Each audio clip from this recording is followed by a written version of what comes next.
Good morning, everyone. Just wanted to check with our host, Nancy, before we start. Do we have our guests joining us from WHO online? Not yet. He's not yet Not in. yet. Okay, we'll just give them another minute then, if you can bear with us, colleagues. Thanks.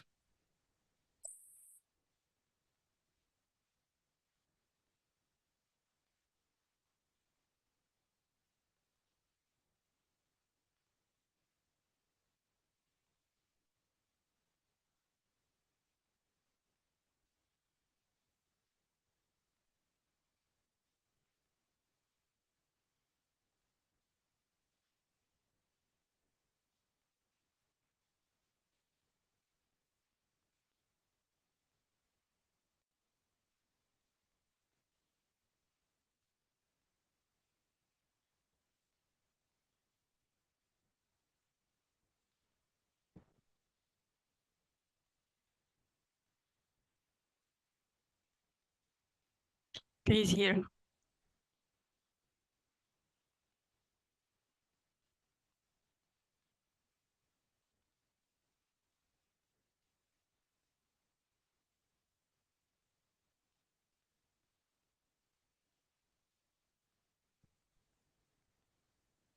Hello? Yeah.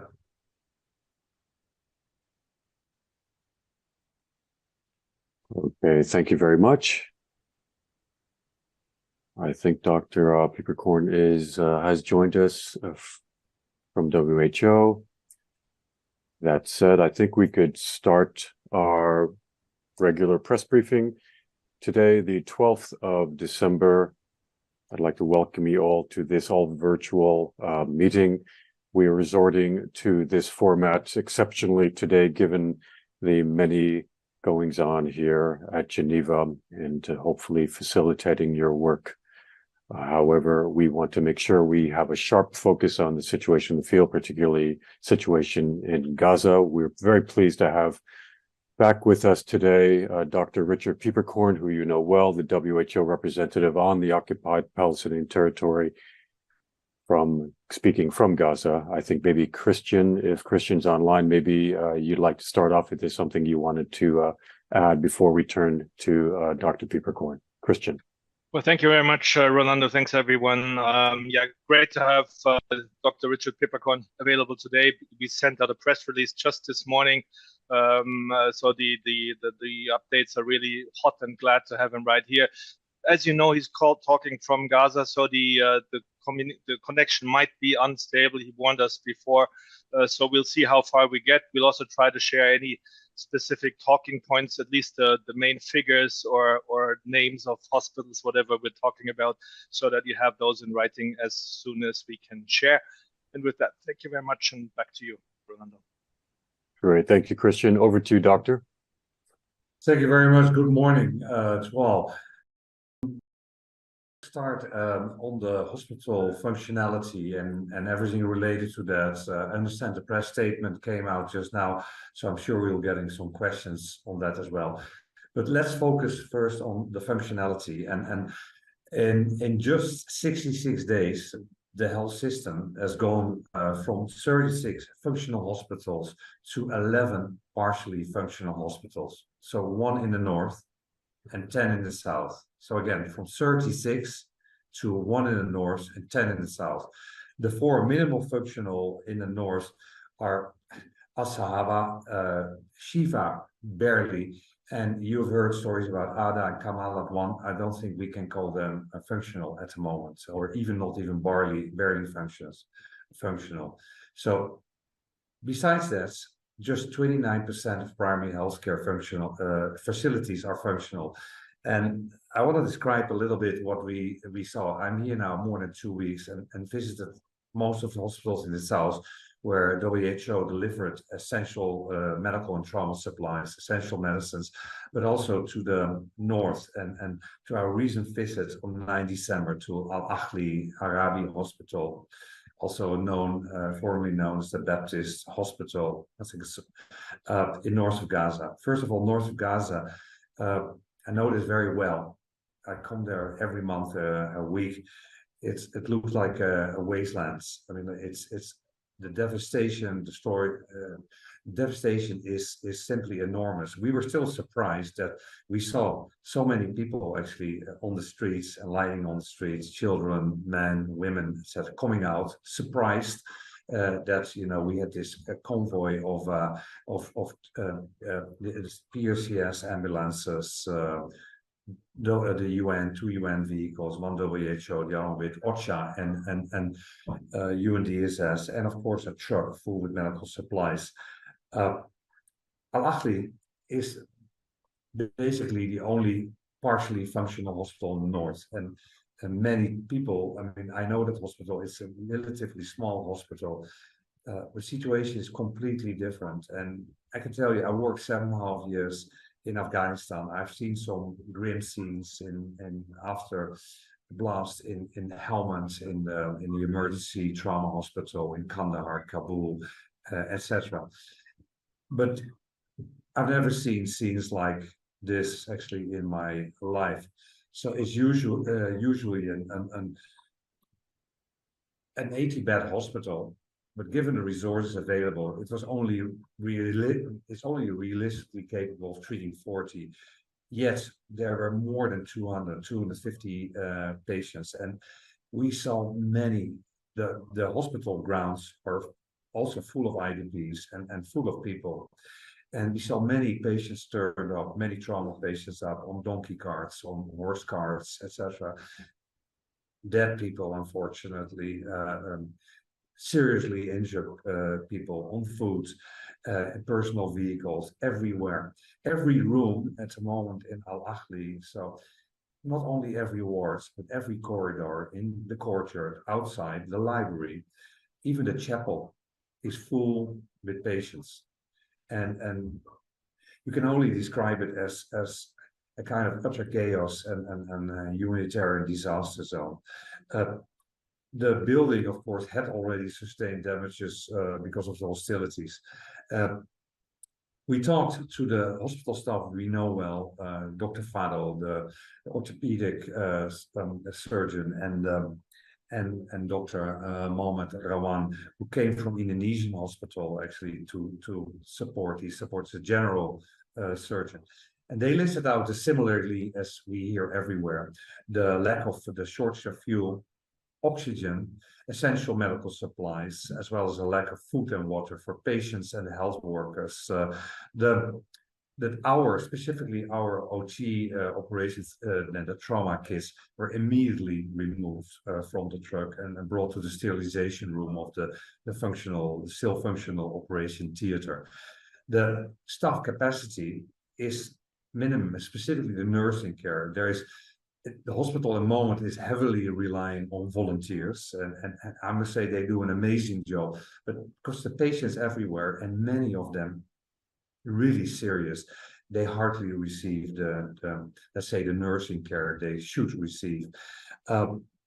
So faced with this huge number of patients everywhere on the streets, outside, and all wards, the doctors are really forced to prioritize who receives care, who doesn't, and they're treating many of the serious cases actually straight away in the corridors or on the floor or even on the chapel.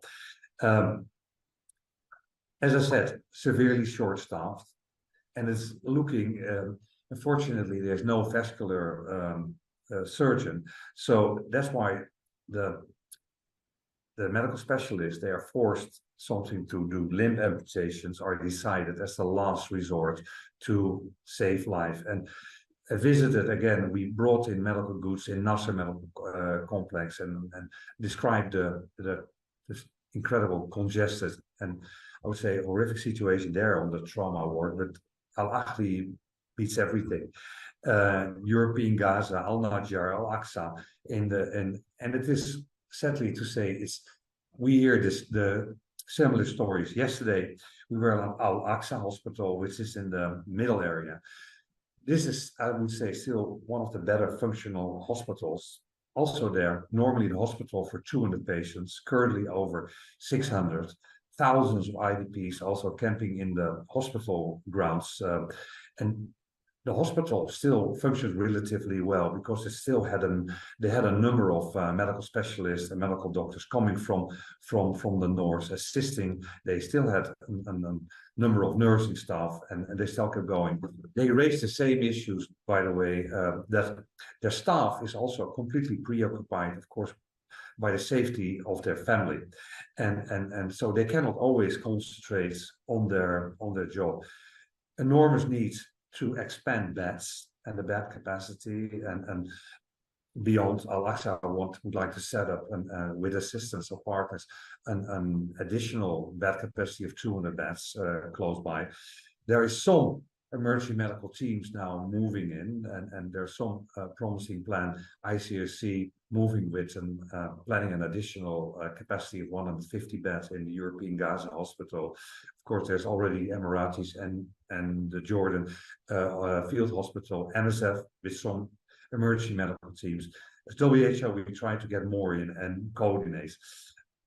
And this is what we should focus on. All the efforts must be made to keep the remaining hospitals functional and urgently protect and restore the health system. And now I'm only talking about hospitals and mainly focusing on the trauma cases.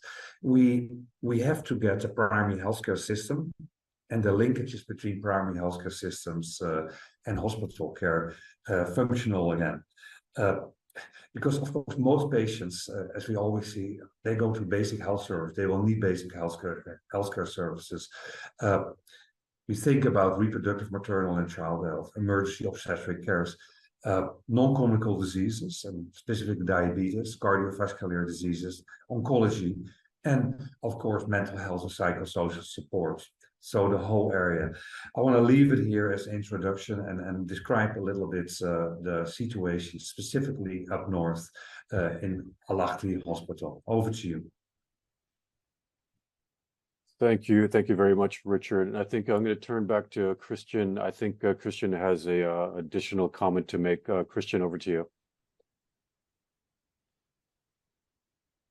No, I was thank you. I was offering to read out the statement, but I understand that Rick has limited time available. Okay. So let's maximize that. And Rick, if you agree, I would then read the statement that we sent after you're done with your Q&A, and let's use Q&A now for you because you're not always available. Right. All right. Thanks. It's thank you. That's the practical approach. Thank you very much, Christian. Okay. In that case, let's turn to questions. We have 2 questions thus far. Emma from Reuters. Over to you, Emma. Good morning. I was wondering if you could give us an overview of how bad the spread of diseases is and what it means for the sick that the healthcare system is overwhelmed with all these trauma injuries. Are these people being neglected? And do you have any estimate for how many have been killed from diseases, not bombs? Thank you. Yeah. Okay. Let me start with I think the question, of course, on communicable disease, infectious diseases, and outbreaks.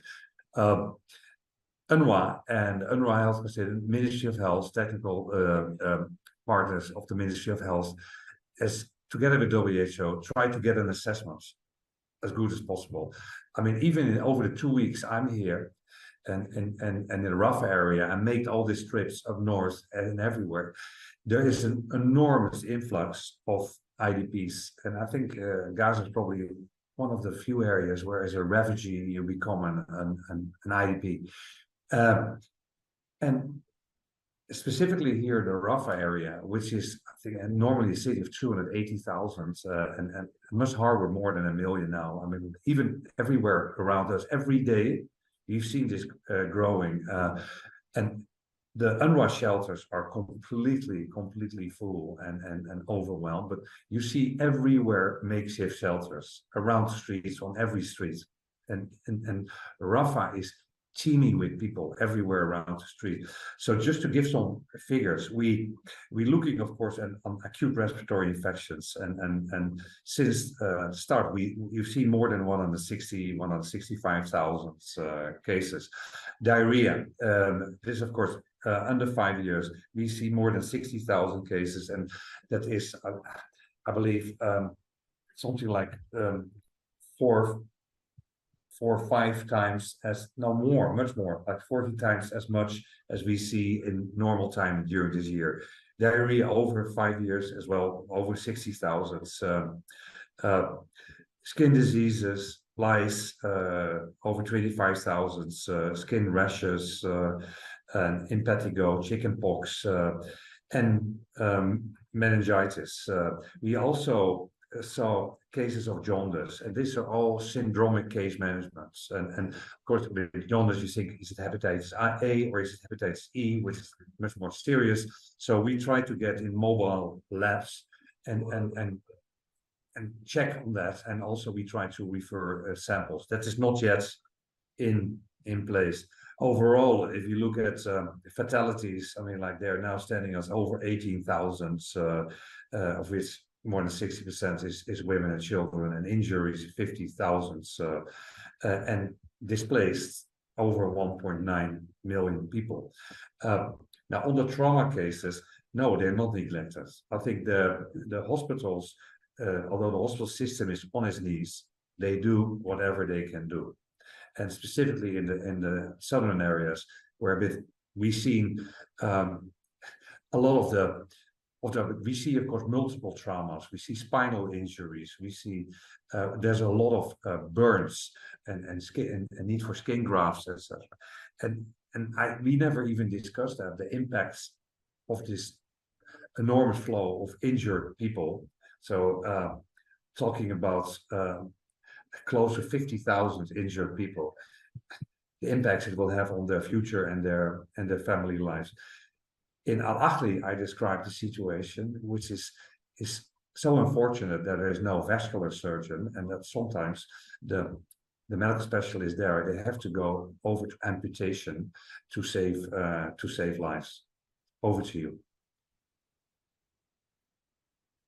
Thank you very much, Richard. I just take note that Christian has dropped some figures in the chat, some disease figures as of the 10th of December. So do take note of that.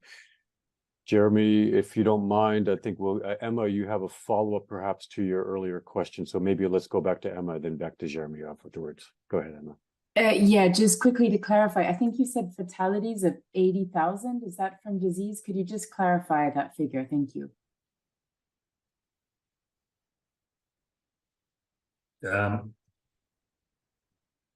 I think this is, and I must say, you must have seen the figures. I mean, like they've been, these are the reported figures on fatality. Yeah, 18,205, current 11 December, and injuries 49,645.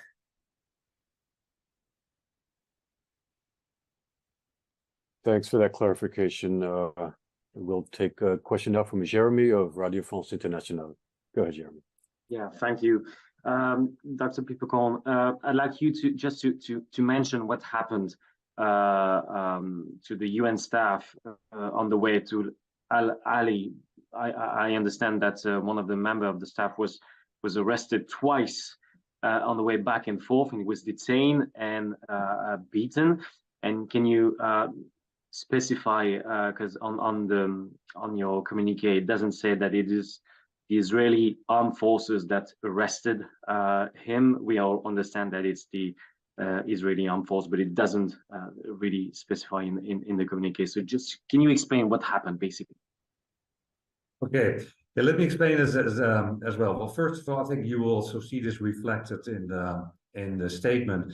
And as an overall point, I want to make that the space for humanitarian actors to provide aid within Gaza is incredibly complex, and it seems to be shrinking, and it is very difficult for us to safely and swiftly move supplies, patients, and staff. And the needs are enormous to alleviate this catastrophic humanitarian situation, which is only growing. So we are, as WHO, definitely committed to stay and deliver. We're doing everything possible to support, and also the other agencies, humanitarians around. And again, I want to specifically call out to support UNRWA on this. Now, we we have carried out multiple missions actually, and extremely difficult conditions. And the latest, I would say, very complex one, the one yesterday in Al-Aqsa, was relatively easy. Latest complex one to Al-Ahli in Gaza City. And I forgot to mention that. So we also managed, we were with 6 PRCS vehicles and PRCS staff because they are our key and trusted partner.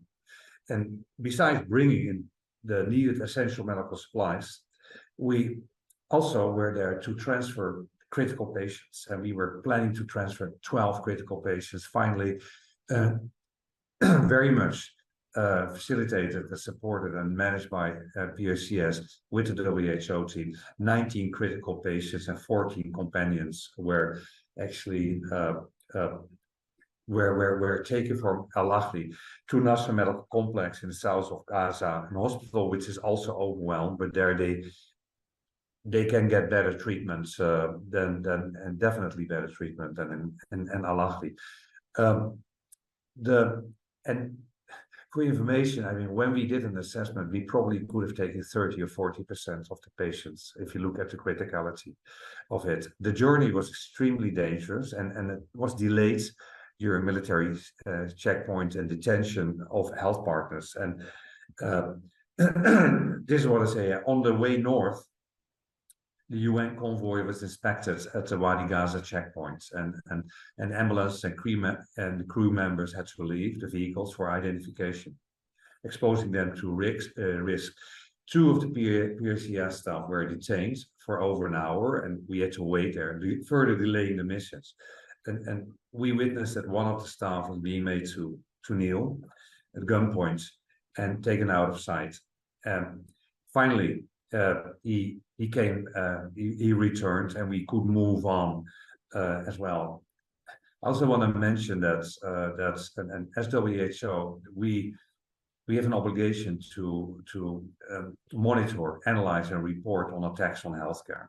So one of the truck carrying medical supplies and one of the ambulances were hit by bullets, actually, on the way entering Gaza. On the way south, and this is much more serious, etc., again, with the patients from Al-Ahli, then the convoy was again stopped at the Wadi Gaza checkpoint. PRCS staff and most of the patients had to leave the ambulances for security checks. And critical patients remaining in the ambulance were all searched by armed soldiers. Now, one of the same 2 PRCS staff temporarily detained earlier on the way in was taken for interrogation on a second time. We waited, and we made numerous attempts to coordinate his release. We waited, and we tried, and through all our channels in Jerusalem, and eventually, after 2.5 hours, you had to make this incredibly difficult choice. To leave this highly dangerous area and proceed for the safety and well-being of the patients, but of course also from the humanitarian workers ourselves. The PRCS staff member, colleague, was released later that night after the joint UN efforts, and we interviewed him yesterday at Al-Aqsa Hospital. And his story is harrowing, and the humiliation and inhumane treatments he was subject to is rather shocking. Over to you. Thank you very much, Richard. And maybe just on a related note, I draw your attention, colleagues, to the latest update from UNRWA, which was published yesterday. It contains figures as of the 10th of December, this past Sunday, among other things, and notes that very sadly that to date 134 UNRWA colleagues have been killed in Gaza, and it cites a number of 1.1 million IDPs sheltering in 97 UNRWA facilities in the Middle and Khan Yunis and in Rafah areas. So do take a look at that UNRWA update. Okay, we'll take a question now from John Zarakostas. John, over to you. Yes, good morning, Rick. I was wondering if you have the figures for the number of children that have had their limbs amputated. We keep on seeing children's limbs being amputated, endless reports by your partners on the ground? I think it's a very good question, and I think we discussed it even this morning in Philip Lazzarini was here, the head of an UNRWA, and one of the UNICEF colleagues, of course, also stressed everything around children, and we need to get better granularity on this. So I cannot give you the updates. We need to get a better overview, and we need to do that swiftly at WHO together with UNICEF to make a better assessment, and that we can indeed get back to this kind of questions. What we see, of course, we see among the fatalities an enormous amounts of women and children, over 60%, and also among the injuries. So it's definitely issues. Unfortunately, I cannot answer this more specifically now. Thank you very much, Rick. I just take note there are a couple of questions in the chat, but maybe we'll get to those in a minute. I understand that Christian is sending notes in by email, but we'll turn now to Lisa Schlein, Voice of America. Go ahead, Lisa.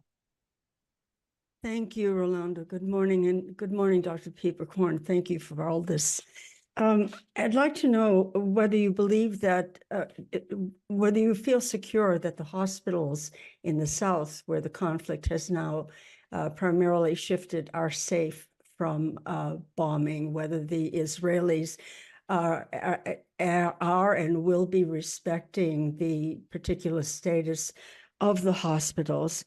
And also, since the conflict seems to have shifted from the north to the south, do you see more people returning to the north because the areas in which safety, so-called, exist in the south are getting smaller and smaller and smaller? And I don't know. I mean, there's I mean, you've reached the breaking point in many cases, but perhaps you could talk about your view of the situation. Thank you.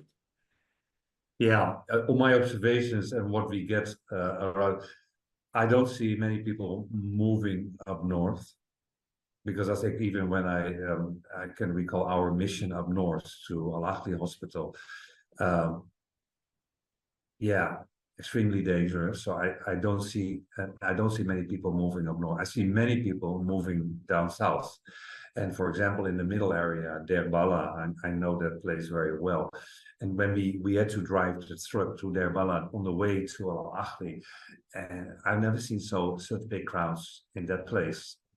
Everywhere we were completely swarmed with people when we drove through Deir Bala, and every time, of course, we had to say that these were medications, this was dawa, and it was meant for Al-Ahli Hospital, because many people thought that maybe there's food or water, etc. And we would be in big problems actually in among these crowds. So what we see more and more people coming in this area, in the Rafah area. As I said, Rafah is everywhere. Everywhere you see shelters and makeshift shelters around. On the hospital situation, I think WHO has been very clear on this. We before the crisis, Gaza had 3,500 beds. And I want to stress again, a reasonable functional health system, producing health indicators at par with its neighboring countries. So people say, oh, the health sector was always very bad. No, that is not true. Yes, there were issues on quality and in primary healthcare. Yes, mental health should be much more addressed. Yeah, there were some specialties lacking, which we were trying to assist to get a cancer center within Gaza. And we know that that was not yet happening. And an average 50 to 100 patients need to be referred to East Jerusalem and the West Bank a day, and 40% of that were cancer related. But it was a functional health system with a lot of, despite all the challenges and all the issues they were going through. 3,500 beds. I think we are now probably down we always say number 1,500. We must be less now, although we are adding beds. The health system is adding beds in the south. I can say, like, am I concerned? Yes, WHO is very concerned, and that's why I think the whole protection of health and healthcare, and healthcare facilities is so much reflected in everything WHO does and brings out. We cannot afford to lose any more hospital beds, and the South is now the backbone of the health system. We need to get at least 2 functional hospitals running in the north as well. And I really want to make a plea for, of course, not only Al-Ahli Hospital, but also Shifa. Shifa is still barely functional, but it is functional. The infrastructure is there. It used to be the backbone, the best referral hospital in Gaza. That needs to be functional again, because there's still many people in the north. Estimations range from everything from 2 to 600,000 or something like that. In the south, the 2 most important hospitals are Nasser Medical Complex with all the specialization, and the European Gaza Hospital. Now, all the other hospitals are, I would say, let's say they're made more first-level referral hospitals. Every hospital needs to expand its bed capacities, and that's why we're trying to get EMT, emergency medical teams, in to help expand the bed capacity and probably an estimation now there's 1,400 beds. Already in both in Nasser, they expanded it with another 100 beds. I mean, next to the hospital, as I said, we have a number of field hospitals and EMTs coming in. That is a hopeful sign. European Gaza Hospital is currently being expanded through the assistance of ICRC. The issue is we cannot afford to lose any health facility and hospital, nor, I want to stress, primary healthcare facilities. We need to expand, and we need to expand the bed capacity, and we need to restore the functionality of the system. We need to get it back from its knees, etc., standing up again. Now, are we concerned? Yes, we are concerned. We hope that we plead that this will not happen, and that an incredibly vulnerable health infrastructure will be left intact, and that we can actually expand on that. We hear very concerning stories about siege and attacks on Kamal Adwan Hospital and Al Adwan Hospital. We get calls as well to assist with evacuation of patients there and of staff, etc. We again want to call out health facilities and healthcare should be protected, can never be a target. Over to you. Thank you very much, Rick. I know that you're a bit pressed for time, but if we could maybe, we have still 2 hands up. If could you stay with us just a few more minutes? Yeah. Excellent. Okay. This way, we'll just, if you don't mind, Agnes and Isabel, if you can, maybe we'll pose your questions back to back to save time. But just before we take your questions, Rick, I think there was a need to clarify whether the delays were at the Israeli checkpoints. That's one clarification. And then John is asking whether you said 18,209 killed and 49,645 injured. So maybe if you could address that quickly, and then we'll take the questions.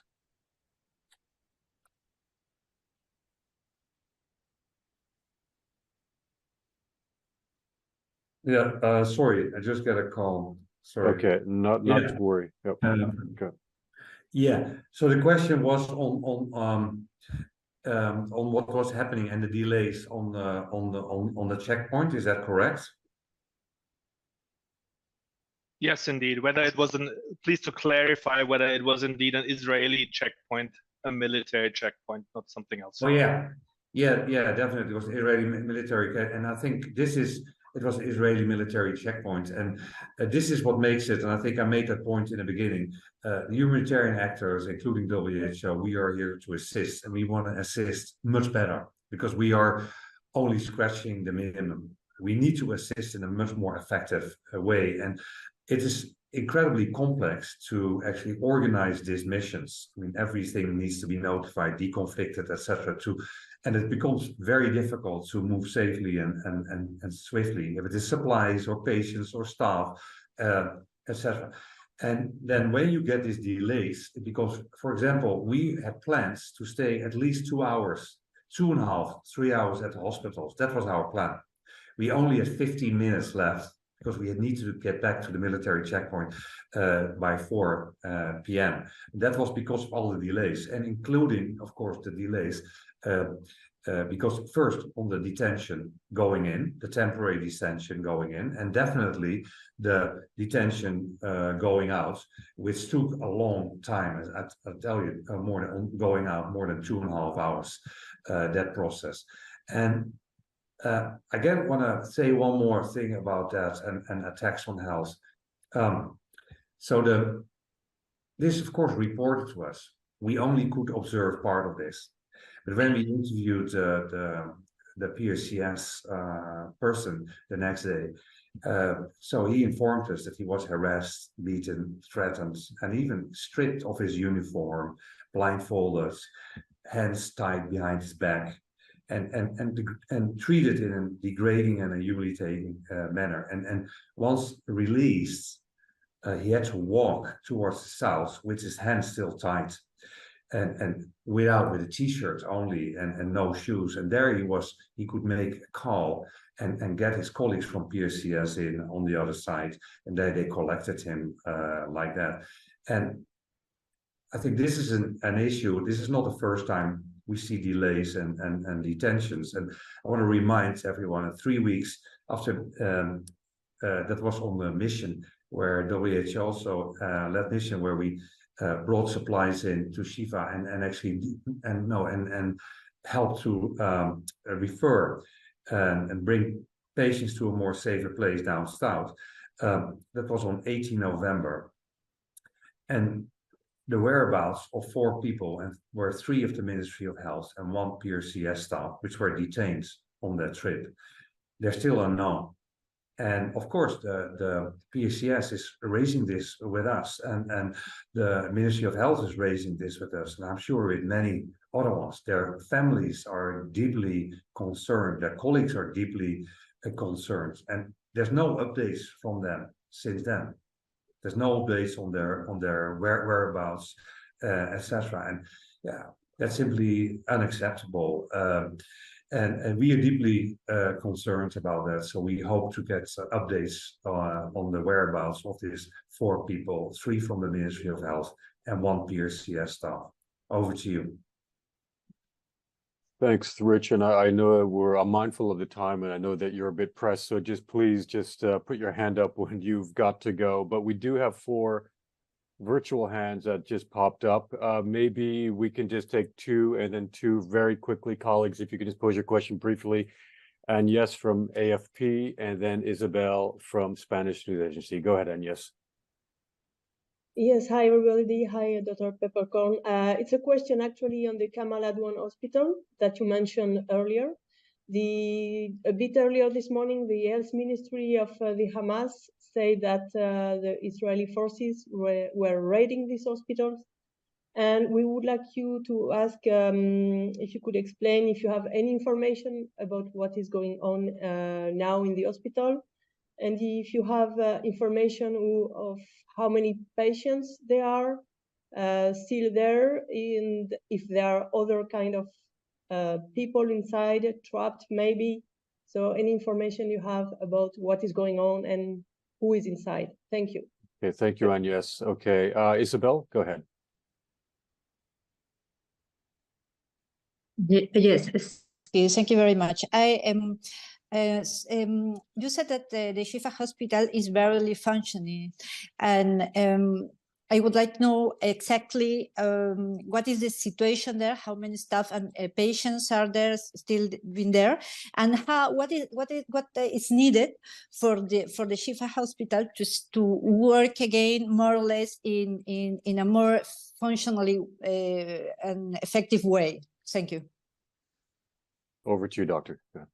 Okay, by the way, I realized I've got the answer for one question on the numbers. And yes, the numbers I mentioned were what's of course reported to us, 18,205 fatalities, 11 December and 49,645 injuries. And I think from the fatalities, I think we reported as well, reported over 60% women and children. Now, on the question on Kamal Adwan and actually Al Adwa, we get similar concerning reports on a siege, attack, etc. We know Kamal Adwan has a limited number of patients left. That's what we get reported. So we haven't been able to access that hospital. I want to be very clear. That's what we get reported.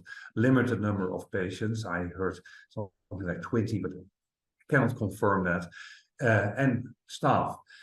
And to say what we hear about Al Adwa, yeah, we heard about fights in the courtyard, etc. This is again reported. We cannot, we don't have it confirmed. What we get, and just going to my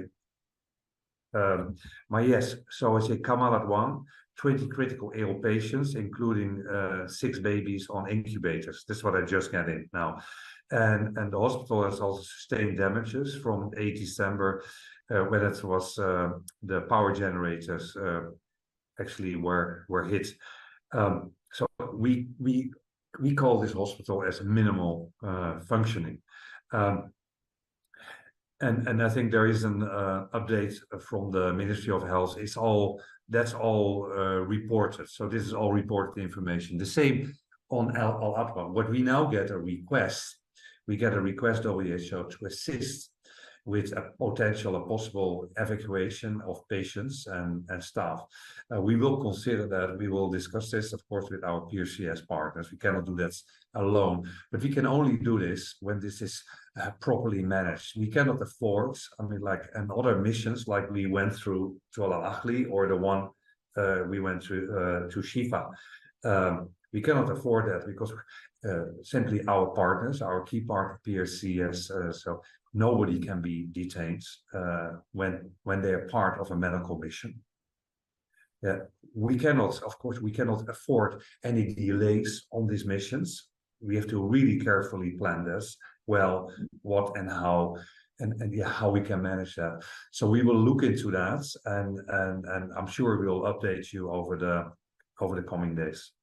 Oh, and Shifa, yeah, the Shifa question again. So we have to report that Shifa is, again, we call barely functional. That some of the dialysis patients are back at Shifa, and from the technical point of view, this was, of course, the most important referral hospital. A lot of the infrastructure there is still functional. Now, there are still some staff, and if it would be, so you ask, how could it be operational again? Of course, first it needs to be safe around Shifa. That's one thing. But why do we stress it is so much needed? Because there's still many people in the north. At the moment, there's only Al Ahli Hospital, which is, as I described, completely, utterly overwhelmed. I've never seen something like that.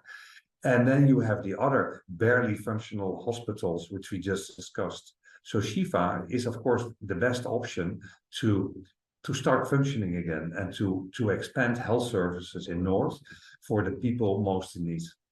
Over to you. Thanks very much, Rick. Okay, we'll take the last 2 questions. So we'll start with Ruth Eglesh of Fox News. Go ahead, Ruth. Hi, good morning. Thank you for holding this. So I'm very curious about the numbers that you just quoted of 18,205, and especially with such chaos and such uncertainty as you described in the hospitals and in the health system. How can you confirm that these numbers are reliable? I know that in the past conflicts in 2014, the death count was more or less accurate, but now we're seeing a war on the size and scale that we haven't seen in previous conflicts. And we know that, many people have moved to the south. We know, as you mentioned, many of the hospitals, especially in the north, are not operating as they should, and even the officials who were trained and were keeping good track of the numbers are no longer available, either were arrested or unfortunately were killed. So I wondered if you could explain how you're calculating those figures and how you are certain that they are accurate. Thank you. Okay, thank you, Ruth. Okay, last question from Su Jingming of China Media Group. Thanks very much for taking my questions. I know that the WHO Executive Board adopted a resolution on Sunday, last Sunday, and does it make possible to facilitate, for example, the rebuild the medical infrastructure as more hospitals, as you said, that are partially functional? Thank you.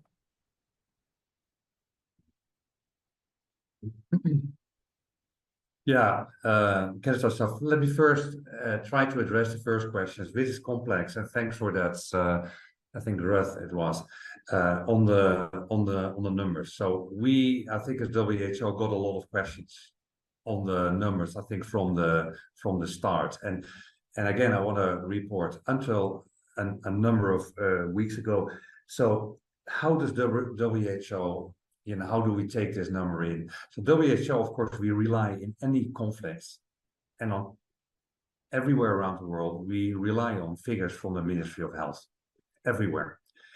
And WHO does assessments of health information systems, the so-called SCORE assessments, and they do that every 2 years, I believe. And Palestine, occupied Palestinian territory, if it's the West Bank or Gaza, East Jerusalem, they score very high on that, very well. And in our own assessments in the past as well, the vital statistics, death, birth, etc., was always very well managed in Palestine. So that's actually one.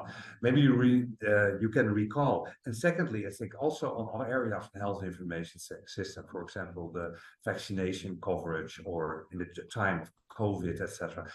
Palestine actually produced very reliable data and very good figures, and a number of assessments have been constantly done. Maybe you remember it was in the start of well, not in the start, it was already, and we talked then about, what was it, 8,000 or 9,000 deaths, something like that. And it was also questions. And the Ministry of Health produced this 12-page long list with all the ID numbers and all the details on that as well. Now, when the conflicts or let's say this crisis is ongoing until a couple of weeks ago, and I want to make two other points on this. In every former escalation of conflicts, the figures reported when they were assessed after the conflict, they were more or less correct. They often were actually a little bit underestimated instead of overestimated. Even if you look at the number of UN staff killed and extrapolate on that, you come almost to the similar type of figures. The last point I want to make on this, the Lancet made a very good, and you should really look at that, and I'm sure that my colleague Stefan will share that with you. They did an assessment, I think it was 10 days ago, and they analyzed these figures as well. And they come to the conclusion that these figures are unfortunately pretty much correct. And again, I can only describe how WHO works and how we work in all countries.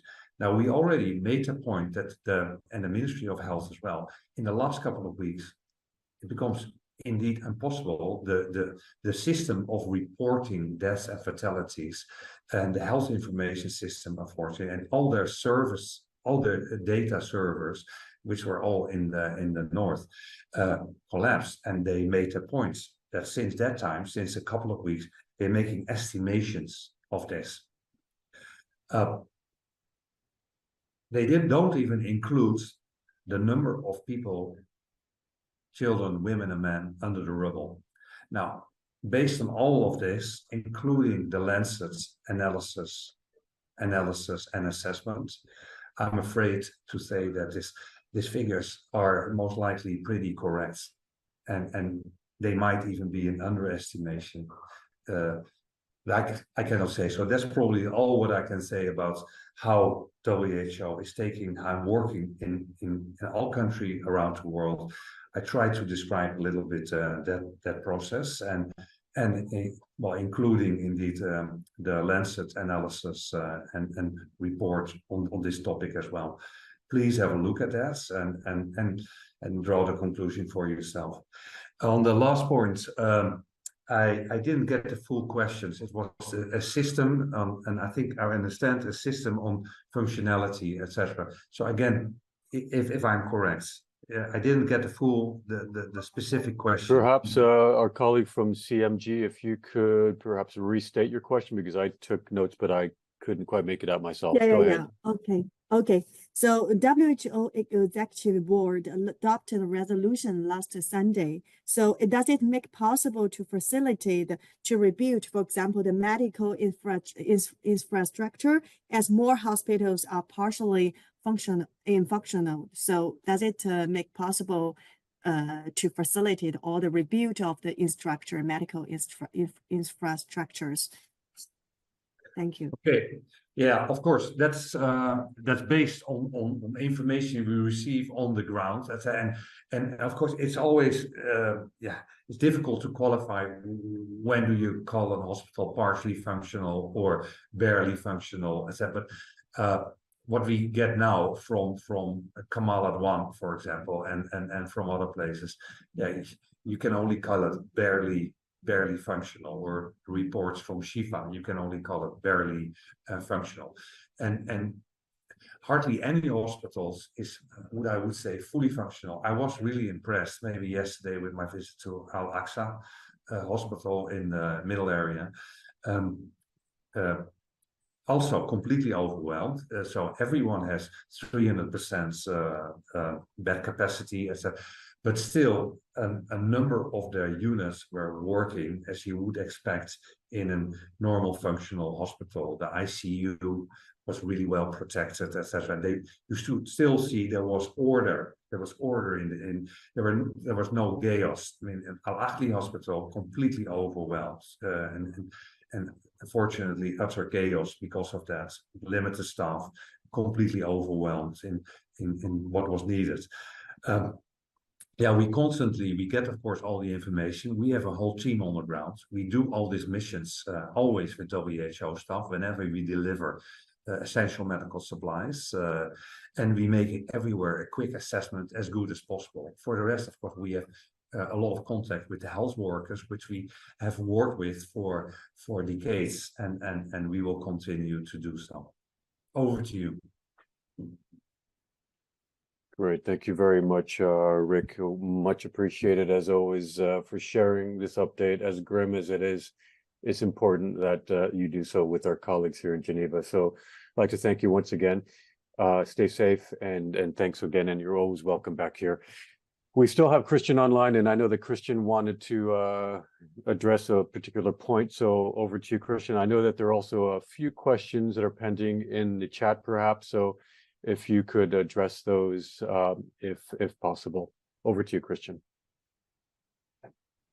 All right. Well, originally I thought I want to read out the main statement, but I think now in a second part, Dr. Peperkorn actually elaborated on it. So I don't want to repeat what was said. Hence, just let me know if you think I should pick this up or whether it's been taken care of. That's for our friends here. I would say, I think Dr. Peperkorn was very comprehensive, so I addressed, I think, many of the points that you want to address. But let's say if colleagues have any pending questions, any details that need to be clarified, please, you can either pose them now to Christian or online bilaterally afterwards. I think there was one question about if it was Kamal Adwan Hospital that was referred to. If I'm not mistaken, there's a question there, but perhaps we could liaise with colleagues. If you can liaise with Christian directly, that would perhaps be the best way to pursue this. because Okay. John's question was addressed. The names of the two hospitals I don't have at my hand right now. And I agree, Rolando. I think and I should not add now more than what he said. Again, I think that the statement was taken care of. I think that for now covers it. Thank you. Yeah, thanks very much, Christian. Appreciate you being here as well. And maybe just staying on subject, again, to remind you of the updates we continue to share with you, including their UNRWA update, with some updated statistics that we shared with you yesterday, as well as the usual OCHA update, which comes out on a daily basis. Please do consult that for the latest figures on the difficult situation in the OPT.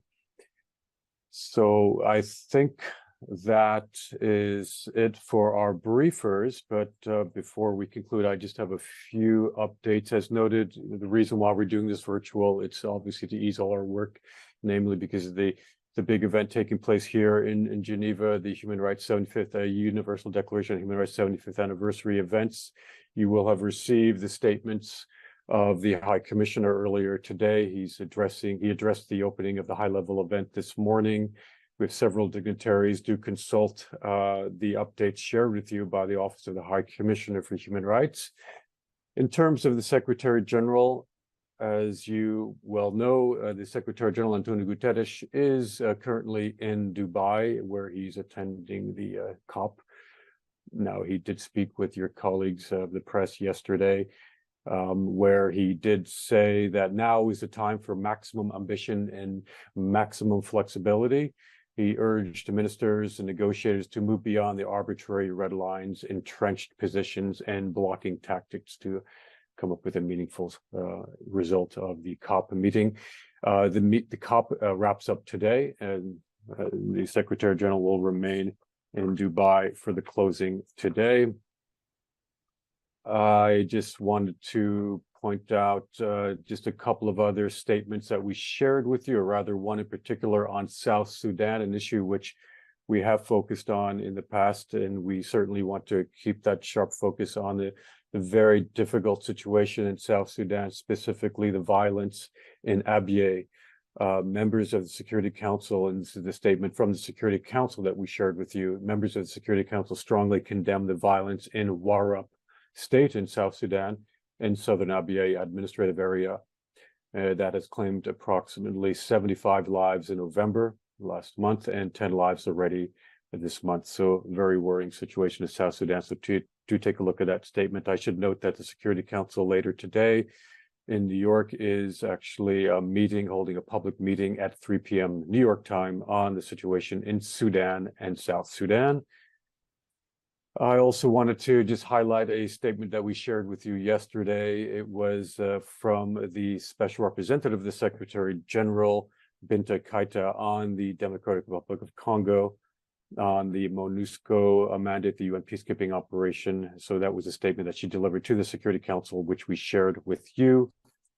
In terms of meetings, no Human Rights Treaty body meetings taking place this week. Of course, the Human Rights 75th event, HR 75 event is taking place, started yesterday and continues today. Another big meeting happening tomorrow, which you well know about, is the Global Refugee Forum, which will take place at Palexpo here in Geneva.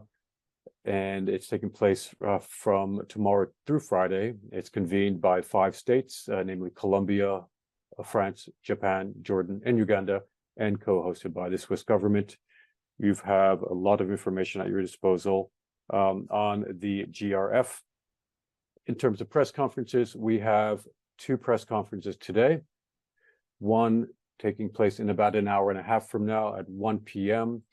from the permanent mission of Israel. There's a stakeout. The Ambassador Meirav Aylan Shahar, the permanent representative of Israel to the United Nations in Geneva, will be speaking at 1 p.m. at this stakeout located behind room 20. And then at that same location at 6:30, approximately 6:30 this evening, we have the High Commissioner of Human Rights, Volker Turk, who will share some closing remarks with you at the end of this 2-day high-level event marking the 75 years of the Universal Declaration of Human Rights. One last press conference I wanted to flag is that which is taking place on Thursday, the 14th of December at 10:30 in connection with the Global Refugee Forum. It's taking place at Palexpo. It's the European Union press conference at 10:30 at Palexpo, and it's about the EU resettlement pledge for 2024-2025. And we have the EU Commissioner for Home Affairs, Ylva Johansson, who will be briefing you there at Thursday at 10:30. And that is all I have. If you have questions for me, I have a couple of hands up. John, go ahead.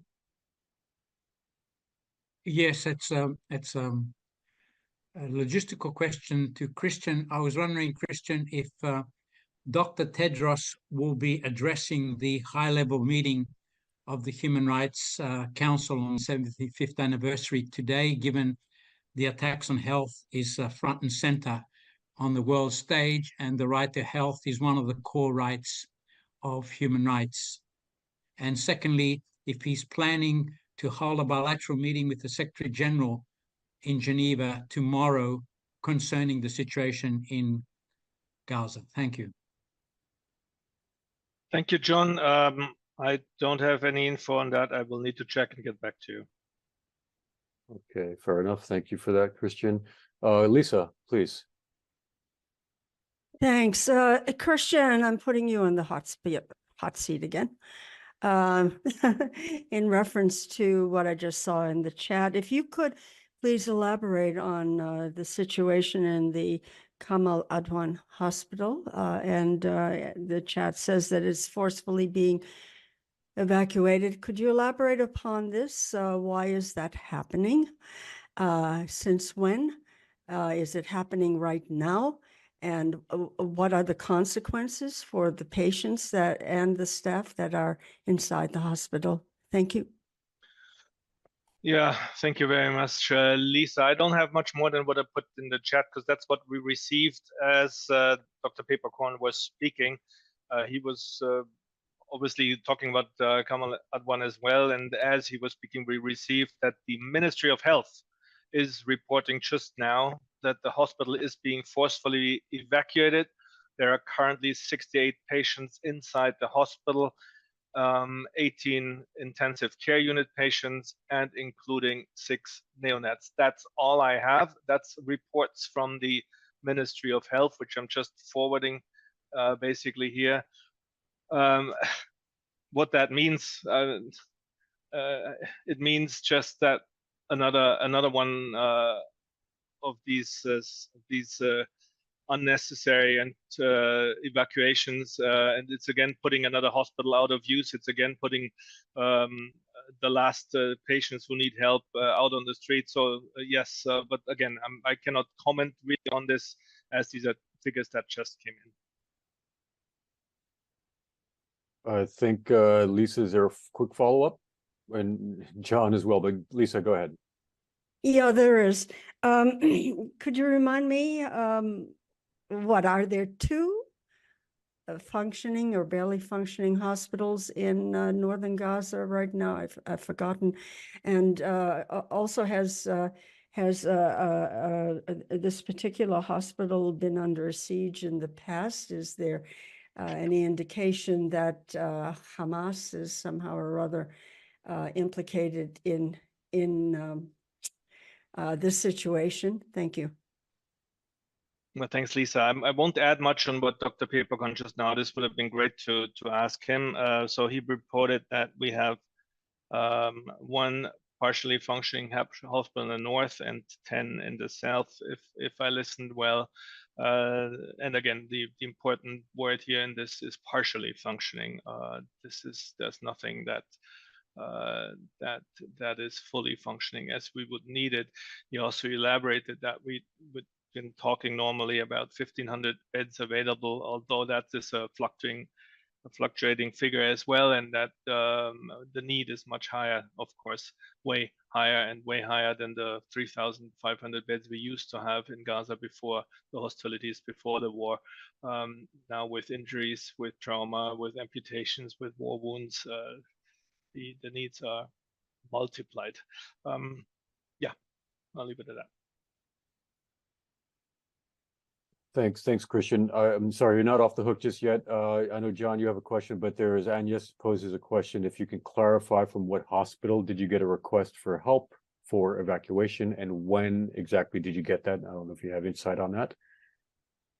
So that's the Kamal Adwan Hospital we're talking about. So I put it in the chat as well. It's an update that the Ministry of Health gives on the Kamal Adwan Hospital just now. And that's all I have right now. That means I have no further update on what requests, what's going on. That's the only update I have on top of what Dr. Peeperkorn has just said. Okay, sorry, just last two questions. If you stay with us another minute, John and Nina, if you can do them together. Hi, Go Christian. ahead, Yeah, it could be helpful for us if the emergencies unit of WHO could provide us with a list of the hospitals and health facilities that have had to be evacuated because of orders by the IDF forces. That would be helpful for us because we're getting lost in all these numbers by name and the date and the amount of patients that were forced to be relocated. Thank you very much. Yeah, well noted, John. And yes, but mind you, this is also a fluctuating thing, right? Sometimes a hospital gets evacuated, then they're allowed to run a ward again, and then it gets again evacuated. So this is the way I understand. There are very few absolute numbers here, but yes, I'll put that forward. Thank you so much, Christian. And then just last comment or a question, perhaps Nina. I suppose that's also for Christian. Go ahead. Yeah, thank you very much. I just want to so I think Agnes was asking about a comment made by Dr. Peeperkorn saying that WHO had received a request for assistance to evacuate from what we understood, and we were wondering from what hospital that was, if you could clarify that. And then also on Kamal Adwan, I was wondering, I've seen that it was functioning as a maternity hospital, and that there are mothers who may have been also killed in bombings there, if that's something that you've heard, and what your reaction to that might be as well. Thank you. Yeah, on the second part, I have no further information to what I just shared or what the Peeperkorn shared on the hospital which she talked about. I'll need to check back to be absolutely sure. Okay, on that note, thank you very much, Christian. And of course, we will continue to update you on all these figures as we have been doing. So thank you very, very much for joining us, all of you, and special thanks to Dr. Peeperkorn and Christian. We will return to the hybrid format on Friday for the next regular briefing. Until then, have a good afternoon and good rest of your week. Thank you. Recording stopped.